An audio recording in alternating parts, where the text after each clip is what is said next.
पृथ्वी पर हर दिन की तरह सब कुछ सामान्य चल रहा था। लोग अपने अपने काम में व्यस्त थे।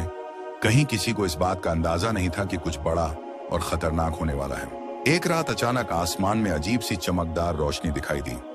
ये रोशनी एक विशाल अंतरिक्ष यान की थी जो धीरे धीरे पृथ्वी की ओर बढ़ रहा था। यान से अजीबोगरीब तरंगें निकल रही थीं, जो पृथ्वी पर बहुत ही खतरनाक असर डाल रही थीं।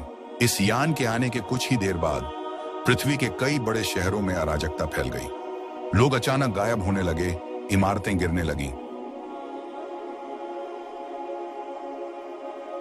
एक अज्ञात शक्ति ने हजारों लोगों को बंदी बना लिया।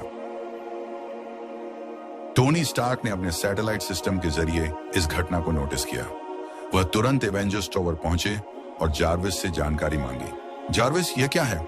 कौन हमारे ग्रह पर हमला कर रहा है? टोनी ने पूछा। जार्विस ने जवाब दिया, यह यान जेथार ग्रह के एलियंस का है। वे पृथ्वी पर हमला करके इसे अपने कब्जे में लेना चाहते हैं और इंसानों को अपने ग्रह पर ले जाकर दास बनाना चाहते हैं। टोनी ने तुरंत कैप्टन मार्वल और बाकी टीम को बुलाया। कुछ ही घंटों में एवेंजर्स की पूरी टीम एवेंजर्स हेडक्वार्टर में इकट्ठा हो गई। टोनी ने सभी को जानकारी दी। जेथार के एलियंस ने हजारों लोगों को अपने यान में बंदी बना लिया है और उन्हें अपने ग्रह ले गए हैं। अगर हमने जल्दी कुछ नहीं किया तो वे सभी हमेशा के लिए खो जाएंगे। डॉक्टर स्ट्रेंज ने कहा, हमें एक ठोस योजना बनानी होगी। हम सिर्फ लड़ने नहीं जा रहे, हमें उन्हें बचाना भी है। टोनी स्टार्क ने यान को अपग्रेड करने की जिम्मेदारी ली। टोनी, ब्रूस बैनर और शूरी ने यान को ऐसा बनाया कि यह प्रकाश की गति से भी तेज उड़ सके। थॉर ने एसगार्ड से कुछ जादुई हथियार लाने का प्रस्ताव रखा और कहा, अगर हम एलियंस से लड़ने जा रहे हैं तो हमें सिर्फ तकनीक नहीं बल्कि जादुई ताकत भी चाहिए। कुछ ही समय बाद एवेंजर्स अपनी नई तकनीकों और हथियारों के साथ जेथार ग्रह की ओर रवाना हुए।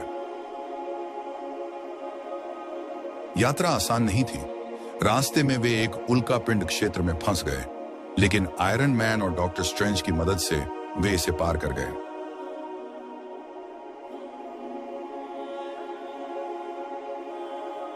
एवेंजर्स का शिप जार्थार ग्रह पर लैंड हुआ। जैसे ही एवेंजर्स ने ग्रह पर कदम रखा, जेथार के गार्ड्स ने उन पर हमला कर दिया।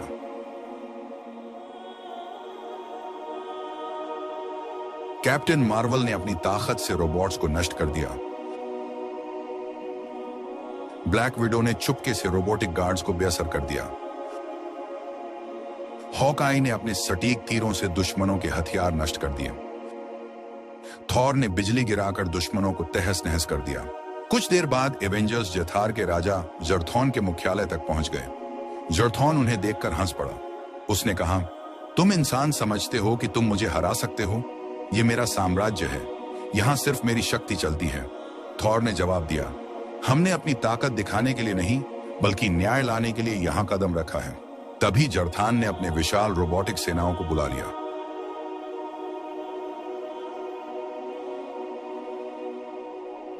और एवेंजर्स पर हमला कर दिया। यह लड़ाई अब तक की सबसे कठिन लड़ाई थी। आयरन मैन ने अपने सूट से नई ऊर्जा किरणें छोड़ी जो जर्थॉन के रोबोट्स को नष्ट कर रही थी।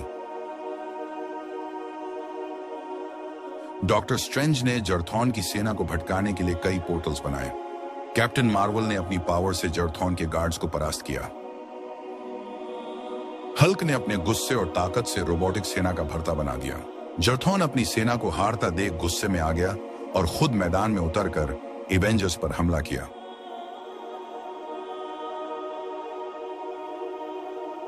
उसके पास एक ऐसा हथियार था जो ऊर्जा चूस सकता था। यह हथियार एवेंजर्स के लिए बड़ा खतरा था। थॉर ने मोजोल्निर के साथ जर्थॉन पर हमला किया, लेकिन जर्थॉन की ढाल बहुत मजबूत थी।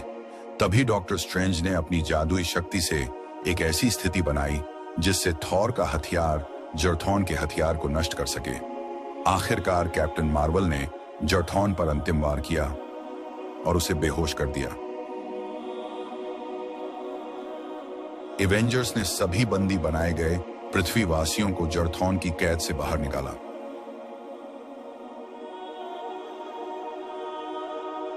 जेथार ग्रह की तकनीक का इस्तेमाल करते हुए डॉक्टर स्ट्रेंज ने एक विशाल पोर्टल खोला जिससे सभी लोग सुरक्षित रूप से पृथ्वी पर लौट आए। जब एवेंजर्स और सभी बचे हुए लोग पृथ्वी पर लौटे तो हर कोई उनका स्वागत करने के लिए इकट्ठा। लोगों ने एवेंजर्स का धन्यवाद किया। टोनी स्टार्क ने कहा, यह जीत हमारी एकता और साहस की जीत है। जब तक हम साथ हैं, कोई भी शक्ति हमें हरा नहीं सकती। थॉर ने कहा, अगर पृथ्वी को कभी फिर मेरी जरूरत पड़ी तो मैं हमेशा यहां रहूंगा। जैसे ही सब कुछ सामान्य हुआ, टोनी ने जार्विस से पूछा, अब आगे का क्या प्लान है? जार्विस ने जवाब दिया, मुझे लगता है कि जथार ग्रह का राजा जॉर्थॉन वापस आ सकता है। एवेंजर्स ने एक दूसरे की ओर देखा। वे जानते थे कि यह लड़ाई खत्म नहीं हुई, लेकिन वे तैयार थे क्योंकि वे थे एवेंजर्स।